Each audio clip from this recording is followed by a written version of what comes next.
എത്രയാള് ചോദിക്കണോ? ചോദിക്കണ്ട. ഉണ്ട്. ഓക്കെ, അപ്പൊ അത് കിട്ടി കഴിഞ്ഞിട്ട് ശരിക്കും കിട്ടുന്നതിന് മുമ്പ് ഞാൻ ഇത് കിട്ടിയിട്ട് ഇന്ന് ചെയ്യണം എന്നൊക്കെ തോന്നിയിട്ടുണ്ടായിരുന്നു? ഇല്ല. ആ സമയത്ത് അന്നൊക്കെ എനിക്ക് ഫസ്റ്റ് റവന്യൂ കിട്ടുന്ന സമയത്ത് എനിക്ക് ഒരുപാട് ആവശ്യങ്ങളുണ്ട്. വീട്ടു ചെലവ് തന്നെ കുറെ കിടപ്പുണ്ട്, പിന്നെ കടം അങ്ങനെയൊക്കെ ഉണ്ടായിരുന്നു. പിന്നെ അത്താക്ക് ആ സമയത്ത് ചെലവ് നോക്കുന്ന ഉത്തരവാദിത്തമായിട്ടുള്ള ഒരു മകളാണ് എന്നാണ് പറഞ്ഞു തരുന്നത്. അങ്ങനെയാണോ? Of course. അതിലൊരു ചോദ്യം കുപ്പയുടെ നമ്മൾ വിളിച്ചു ചോദിക്കണോ? എന്റെ വാപ്പാക്ക് അറ്റാക്ക് വന്നായിരുന്നു.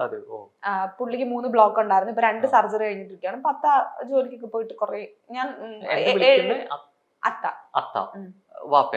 വാപ്പ 7 മാസമൊക്കെ അത്ത പോയിട്ട്. അത്താക്ക് മീൻസ് പിന്നെ അത്താക്ക് പോവാൻ പറ്റാത്ത അത്ര കിടപ്പായിട്ടുള്ള കണ്ടീഷൻ ഒന്നും അല്ല.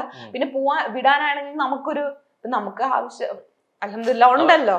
റിച്ച് ഡോക്ടർ റിച്ച് ഡോക്ടർ ഒന്നും അല്ല. വാപ്പായും ഉമ്മായൊക്കെ നോക്കാൻ പറ്റുന്ന ഒരു ലെവലിൽ പഠിച്ചാൽ നമുക്ക് തരുന്നുണ്ടല്ലോ അൽഹംദുലില്ലാ. അപ്പൊ പിന്നെ വയ്യാത്തൊരു മനുഷ്യനെ പറഞ്ഞു വിടണ്ടെന്നുള്ളൊരു തോന്നലാണ്. തലയുടെ മേലൊരു വട്ടം കാണുന്നു. ഇപ്പൊ ഇത്രയും ബ്ലെസ്ഡ് ആയിട്ടുള്ള ഒരു സംഭവം. സിബ്ലിങ്സ് ഇപ്പൊ വേറെ ആരൊക്കെ ഉള്ളപ്പോ? അനിയൻ. അപ്പൊ മൂത്ത ആളാണ്.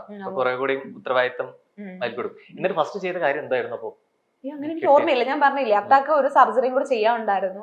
പിന്നെ വേറെ എന്തൊക്കെയോ ചെലവുകളും കാര്യങ്ങളും ഉണ്ടായിരുന്നു. അല്ലാതെ എനിക്കിത് കൂട്ടി വെച്ചിട്ട് എനിക്ക് നാളെ ഒരു ക്യാമറ അങ്ങനെ ഒന്നും ചിന്തിക്കാനുള്ള ഒരു ലെവലിലല്ലായിരുന്നു ഞാനപ്പോ. എന്നിട്ട് ഇപ്പൊ ചിന്തിച്ചു തുടങ്ങിയോ? ഇല്ല, ഇപ്പോഴും ചിന്തിച്ചിട്ടില്ല. പിന്നെ വരുന്നതൊക്കെ എന്താ ചെയ്യുന്ന? ഈ ചൊറക്കം കൊള്ളാലോ. അങ്ങനെ പ്രത്യേകിച്ചൊന്നും ഇല്ല. ഞാൻ പറഞ്ഞില്ലേ വലിയ പ്ലാനിങ് ഒന്നും ഇല്ല. എനിക്ക് ഇന്നത് വാങ്ങിക്കണമെന്നൊന്നും ഇല്ല. നാളെ ഒരു സമയത്ത് എന്തെങ്കിലും പൈസ ഇരുന്നിട്ട് എനിക്കിപ്പോ ഒരു ക്യാമറ വാങ്ങിക്കണമെന്ന് തോന്നുവാണെങ്കിൽ അപ്പൊ ഞാൻ വാങ്ങിക്കും. ഇപ്പൊ ആരാ ചെയ്യുന്നത്? സെൽഫ് ആയിട്ട് തന്നെയാണോ അതോ വേറെ ക്യാമറ ആരെങ്കിലും ചെയ്യുന്നുണ്ടോ? ഫോണിൽ തന്നെയാണോ എല്ലാം എടുക്കുന്നത്? അനിയ ഹെൽപ്പ് ചെയ്യോ? ഈ ഇത് വന്നു കഴിഞ്ഞ ശേഷം ഇപ്പൊ കുറെ പ്രൊഡക്ട്സ് കുറെ ബ്രാൻഡ്സ് ഒക്കെ കൊളാബായിട്ട് ചെയ്യാൻ വേണ്ടിട്ട് കോണ്ടാക്ട് ചെയ്യുന്നുണ്ടാവല്ലോ. അപ്പൊ എങ്ങനെയാ ശരിക്കും ഇത് ഡീൽ ചെയ്ത് തുടങ്ങുന്ന? എല്ലാം കൊളാബ് ചെയ്തു തുടങ്ങിയിട്ടുണ്ട്. എന്താ ശരിക്കും ഇതിലത്തെ ഒരു ബെനിഫിറ്റ്സ് എന്താ? ശരിക്കും എമൗണ്ട് എന്നുള്ള രീതിയിലേക്കല്ല ഉദ്ദേശിച്ച് നമുക്ക് ഈ ഒരു വ്ളോഗർ എന്നുള്ള ബ്യൂട്ടി വ്ളോഗർ എന്നുള്ള രീതിയിലേക്ക് എന്താ ഹെൽപ്പ് ചെയ്യുന്നത്? ശരിക്കും നമുക്ക് ഒരുപാട് പ്രോഡക്ട്സ് നമുക്ക് ഫ്രീ ആയിട്ട് കിട്ടും. നമ്മൾ പൈസ കൊടുത്ത് വാങ്ങിക്കുന്ന സാധനങ്ങളൊക്കെ നമുക്ക് അല്ലാതെ കിട്ടും. നമുക്കപ്പോ ട്രൈ ചെയ്ത് നോക്കാം. അതിന്റെ റിവ്യൂസ് കാര്യങ്ങളൊക്കെ നമുക്ക് അൺബോക്സിംഗ് നമുക്ക് പേഴ്സണലി യൂസ് ചെയ്യാം. നമുക്ക് ഒരിക്കലും ഇപ്പം എല്ലാ ബ്രാൻഡിന്റെ എല്ലാ പ്രൊഡക്റ്റും ഒന്നും നമുക്ക് അഫോർഡ് ചെയ്യാൻ പറ്റത്തില്ല.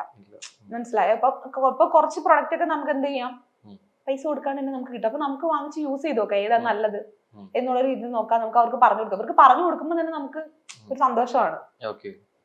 നമുക്കറിയാവുന്ന കാര്യങ്ങളാണല്ലോ. ഇപ്പൊ സോയുടെ ഇപ്പൊ ഓരോ പ്രൊഡക്ട്സിനെ കുറിച്ച് പറയുമ്പോഴാണെന്നുണ്ടെങ്കിലും പലപ്പോഴും പറയുന്ന ഒരു കാര്യമുണ്ട്, ഇതൊക്കെ ഇപ്പോഴല്ലേ ശീലായ, അല്ലെങ്കിൽ പണ്ട് ഇതൊന്നും പണ്ടത്തെ ആൾക്കാരൊന്നും ഉപയോഗിച്ചിരുന്നില്ലല്ലോ. ഇപ്പൊ അവരുടെ സ്കിന്നാണെങ്കിലും അവരിതിനാ ഒരു ബുദ്ധിമുട്ടില്ലല്ലോ എന്നുള്ള സാധനം വരുന്നത്.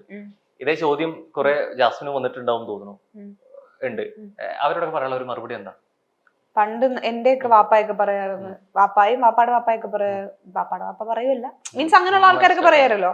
എന്ത് നമ്മള് പണ്ട് സ്കൂളിൽ പോകുന്നത് നടന്നായിരുന്നു, ചെരുപ്പില്ലായിരുന്നു, എന്തുവാ ഒരു നിക്കറ് മാത്രം ഇട്ട്. ഇപ്പൊ പോവോ? നിക്കറിട്ട് പോവോ? നിക്കറിട്ട് ചെരുപ്പിടാണ്ട് ഇത്രയും കിലോമീറ്റർ നടന്ന് പണ്ടത്തെ പോലെ പോവോ? പോകുന്ന സ്കൂളുകളും സാഹചര്യങ്ങളും ഉണ്ട്. പക്ഷെ പണ്ട് ഒരു 95% ആൾക്കാരും അങ്ങനെ പൊക്കോണ്ടിരുന്നവരാണെന്നാണ് പറയുന്നത്. ഇപ്പൊ ഒരു 5% പോകണുള്ളൂ.